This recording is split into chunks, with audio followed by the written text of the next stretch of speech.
In this video, we will talk about centripetal force. Okay, so this is a continuation from the video about circular motion. So the title is Centripetal Force.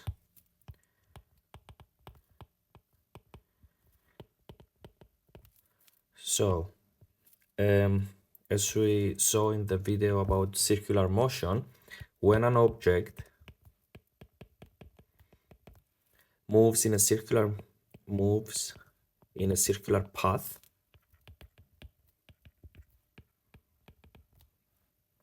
an acceleration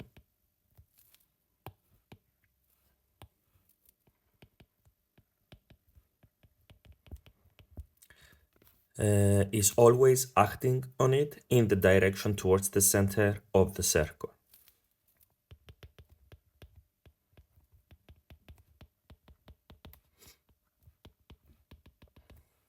So if we draw a circle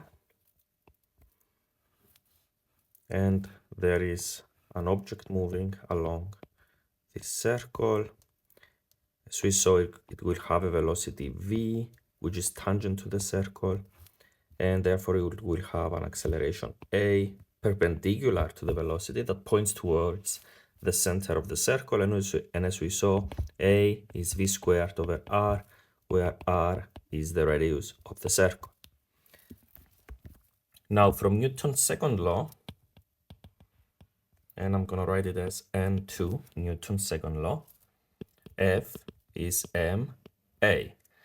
So for circular motion,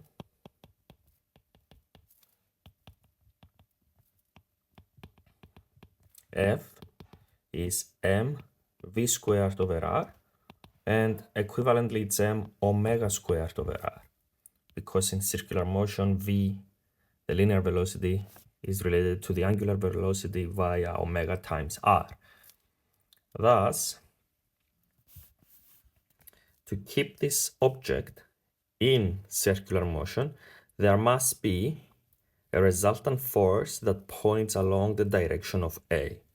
Okay, so a resultant force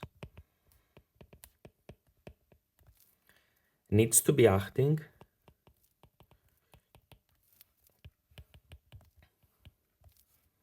on the object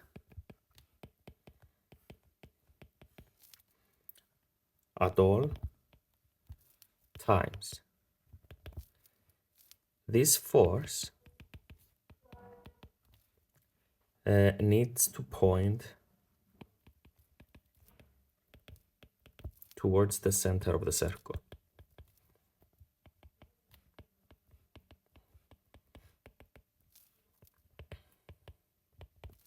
So the situation for an object undergoing circular motion is the following. So you have the linear velocity v that we just talked about, and we must have a resultant force F perpendicular to the velocity that points towards the center of the circle.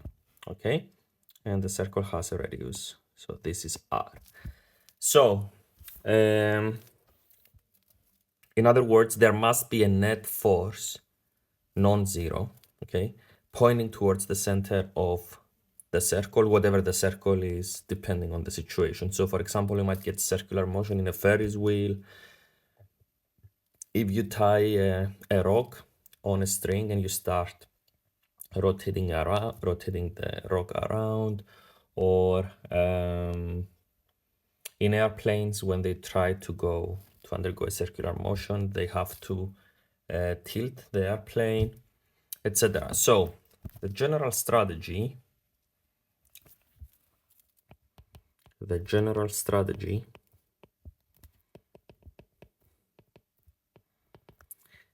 in circular motion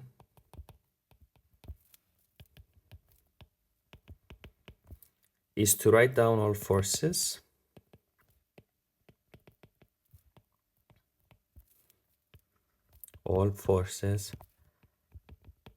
acting on the object that undergoes circular motion, comma, and write sigma F, the sum of all forces is equal to mv squared over r. And depending on the problem, they might ask you for various different things to calculate. Okay, so this is it about the centripetal force problem. And because this is a short theory part, I decided to show you a few examples of where centripetal force arises and how to handle them.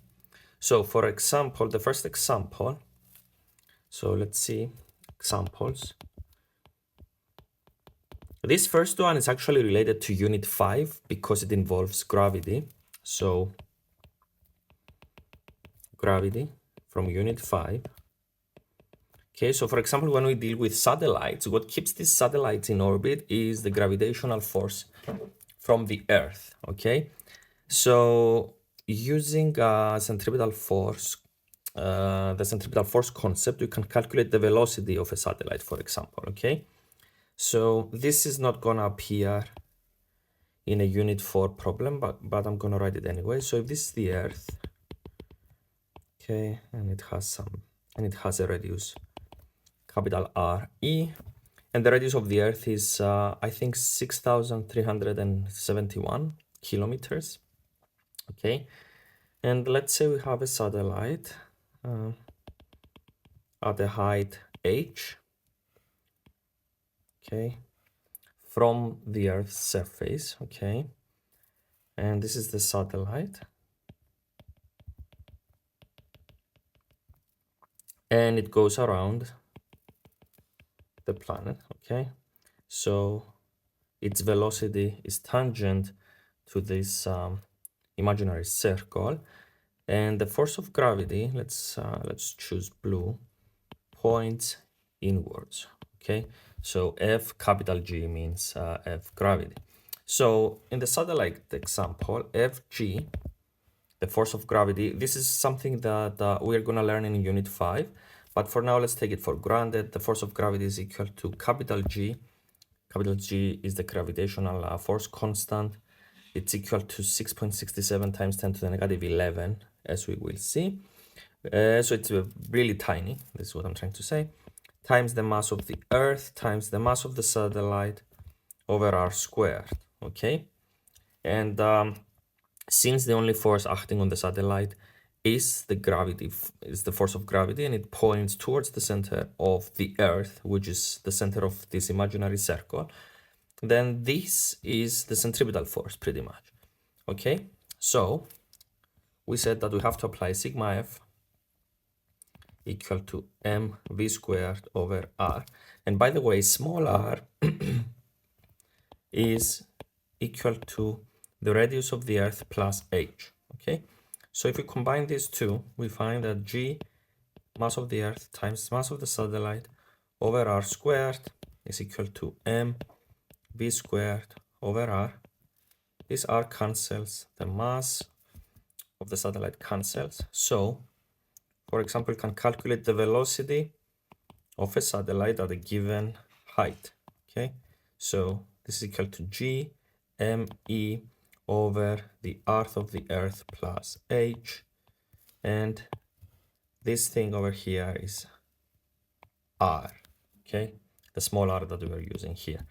So the velocity of the satellite pretty much depends only on its distance from the center of the planet. Okay, which is a nice result to derive using centripetal force.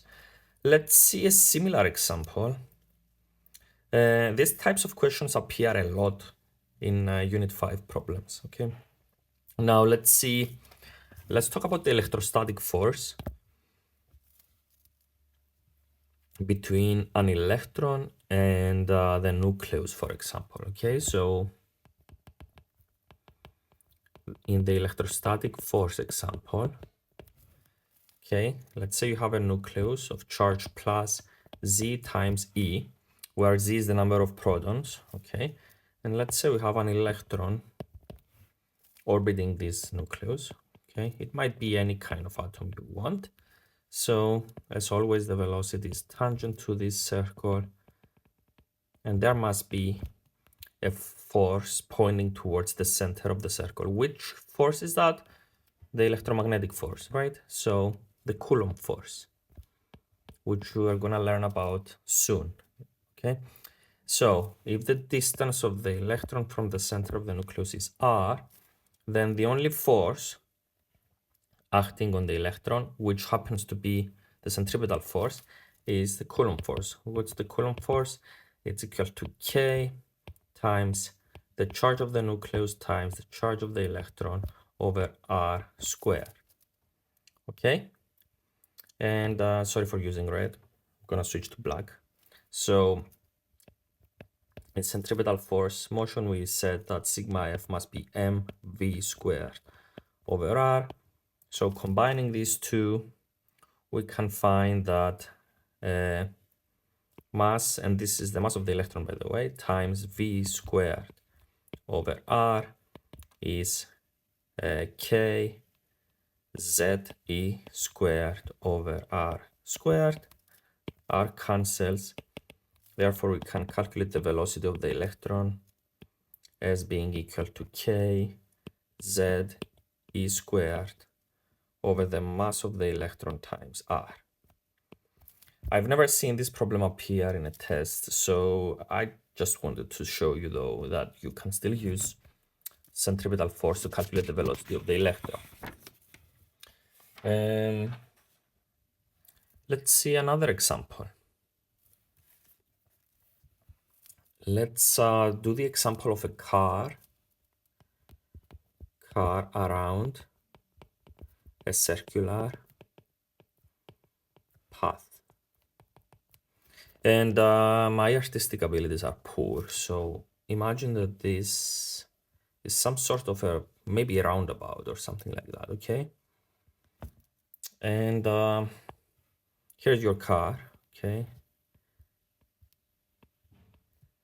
Turning around this circle of radius r. Okay, so this is the direction of motion for the car. Okay. Now let's try to write down the forces on the car, okay? So I'm gonna take my car and bring it here. So this is the car. Okay. So first of all, there is the force of gravity that pulls the car down, and then there is the force, the reaction force from the road, okay? So both these forces do not provide centripetal force for the car because they are in the vertical direction. So in the direction that goes into the page, okay? By the way, when you draw this is the z-axis. So let's say that we are looking at the car from the top. So in the vertical direction, there is no motion actually because the car is not moving up or down. So the reaction force is equal to gravity. So what provides the centripetal force so that the car can go around? It's the friction, okay? So friction points inwards, so it points towards the center of this circle. So this is the direction of the friction, okay? So for this problem, let me use a clean page. For this problem, we have that N is m times g, where N is the reaction force because there is no motion in the z direction, but F is what provides the centripetal force. So F is mv squared over r. So the sum of all forces in the direction towards the center of the circle is just F in this example. Okay. So this is it. If you want to go further, though, you can recall from, this is not something you learn in the A-level physics, but if they ask a question like that, they will tell you that the force of friction is equal to a coefficient called mu, which is the coefficient of static friction, as it's called, times n. So friction is mu times m times g if you want to calculate the velocity, for example, of the car. So if you combine these things together, you find that mu times m times g is equal to m times v squared over r. The mass of the car cancels. So the velocity of the car as it goes around the track is equal to the coefficient of friction times g times r.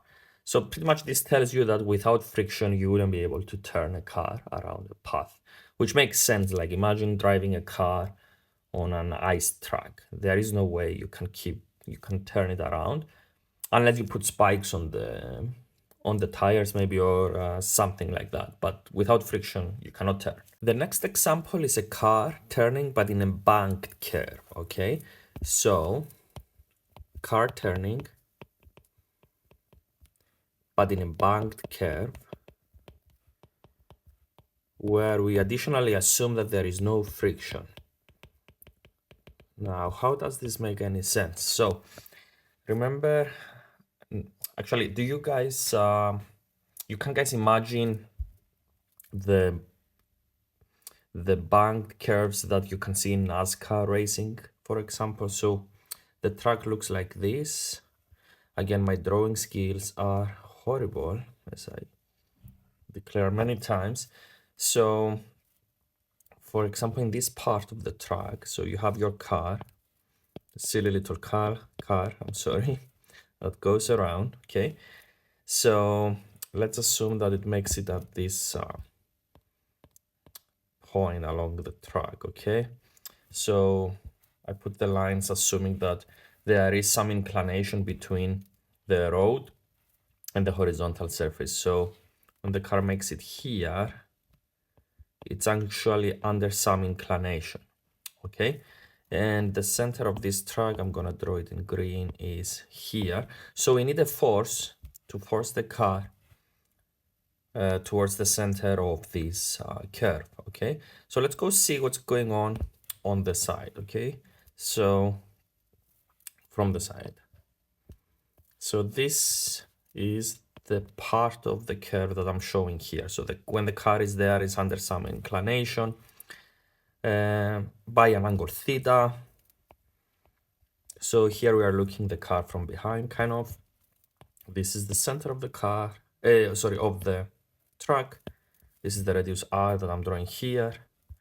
Okay, so the forces, what are the forces here? We have the force of gravity, mg, and then we have the reaction from the floor that I call N. Sometimes people call it R, but this is, habits. I always called it N, but it's sometimes called R.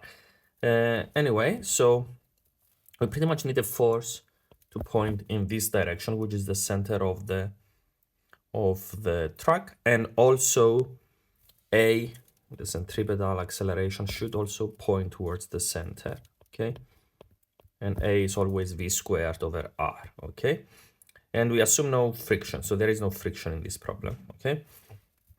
So all you have to do is to analyze this reaction force into a component that points up and counteracts gravity, as you assume, and a component that points in this direction. So it's this component that points towards the center of the track. So the sum of all forces that point towards the center of the track in this example is only the component of the reaction force that points towards the center.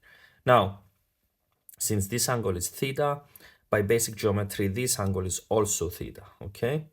So this component is n cosine theta. So this component is n sine theta. The reason why this angle is theta is because this side of the triangle, if you can imagine a small triangle there, okay? So we can do that. So this side is perpendicular to this side, and then this side is perpendicular to this side. So therefore, if this angle is theta, then so is that angle, okay? So let's go write the forces. So in the vertical direction, there is no motion because the car is not moving along this direction, right? So n cosine theta is equal to mg, to m times g, okay? Now, n sine theta is the only force in the direction towards the center of the circle, so that's our centripetal force. So n sine theta is m v squared over r. And here you're kind of done. So I've seen problems in which they ask you to find what should the angle theta be, for example. If they ask you that, all you have to do is to divide these two equations. So if they ask you for the angle theta, you can do n sine theta is equal to mv squared over r, divide by n cosine theta. This will get you that nice cancellation of the normal force. And here we have m times g. You also get a nice cancellation of the mass of the car or whatever it is that orbits. So tangent of theta is equal to v squared over r g. So you need to be given the velocity to calculate the angle theta. Or you can alternatively find what the velocity is. And the velocity is simply, I take it from here. So v is going to be the square root of the radius of the track times g times tangent of theta. So this is another nice example where we can apply centripetal force and calculate things out of it. The next example I want to show is the conical pendulum. The conical pendulum. I don't know if you guys ever saw this before in your classes, so let's assume that we have a ceiling of some sort and we have a string attached to the ceiling. We have some mass m at the end of this string, and this whole thing goes around like this, okay? Somehow we put it in rotation around this point, okay? So this is the center of circular path, and let's assume that the radius is r. So what kind of forces are experienced by this mass? The force of gravity, which always points towards the center of the earth, I'm sorry, so downwards, and the tension from the string, okay? So again, by drawing this scheme, we immediately see that we need a component of the force that points towards this direction where the acceleration should be. So immediately see that we have to analyze T into a vertical component, this one, and a horizontal component, okay? So in this example, you need to be given theta, for example. So if that's theta, so is this theta, okay, from Thales' principle. So this component is T cosine theta, and this component is T sine theta. The length of the string, let's take it to be, let's use blue. So the length of the string is, let's say, L, and let's assume that the height is H, okay?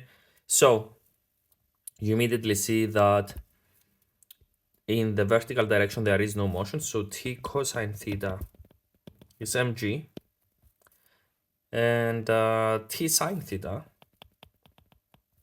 is the sum of all forces along that point towards the center of this circular path. So T sine theta is just m v squared over r.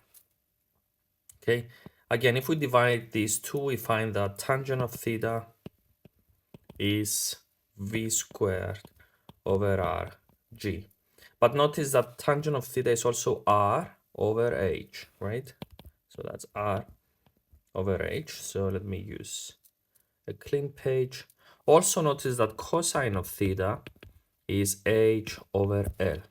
So you can see it from here. Cosine theta is this side over this side, right? So if we combine everything, we find that v squared is simply r squared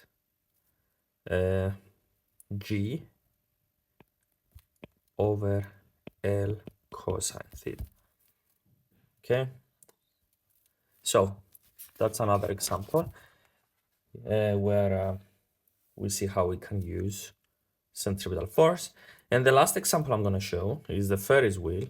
So this one comes up a lot in questions. So Ferris wheel, we are going to examine the forces experienced by the passenger, okay? Forces on the passenger. So imagine we have a Ferris wheel. This is the center of the Ferris wheel, and let's assume that it rotates with some angular velocity omega, which is constant. So this is the cart, okay? We're gonna examine the forces in 3 different positions, okay? So let us call this position A, B, and C.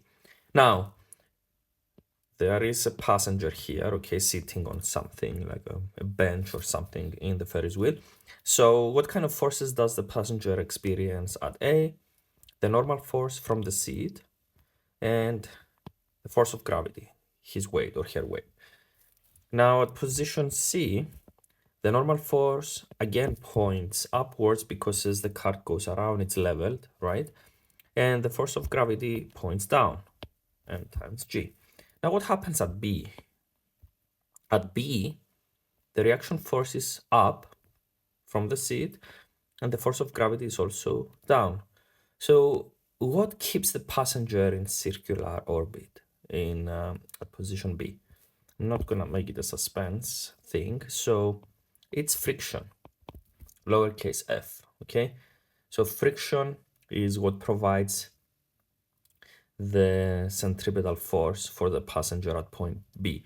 And you can imagine, like, if the Ferris wheel goes crazy and it starts spinning really fast, at some point the seat will, the friction from the seat will not be able to keep you sitting there still, so you will move outwards, right?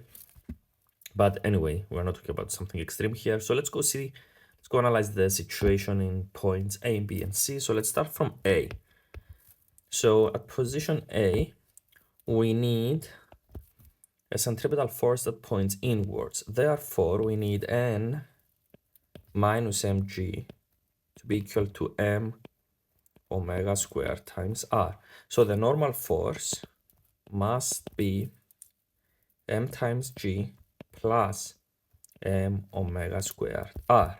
So it has to be a little bit larger than the force of gravity. Okay, so at position A, you will feel heavy, okay?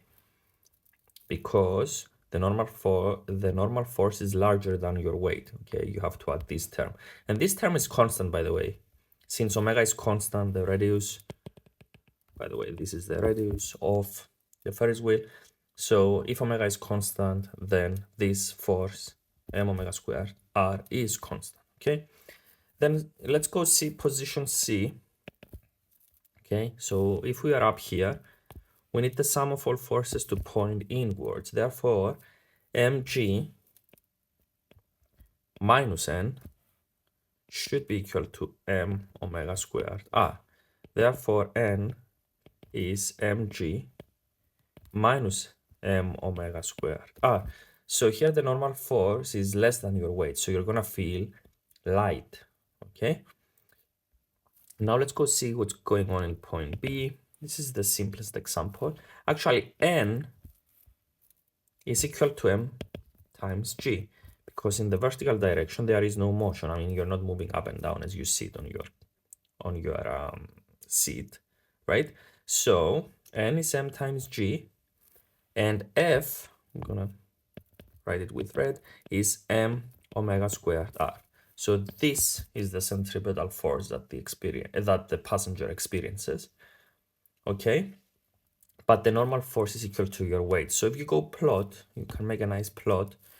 If you plot the normal force with respect to time, so this is the normal force measured in newtons, and this is time measured in seconds. So if you go plot this thing, you're gonna notice, let's use green, okay?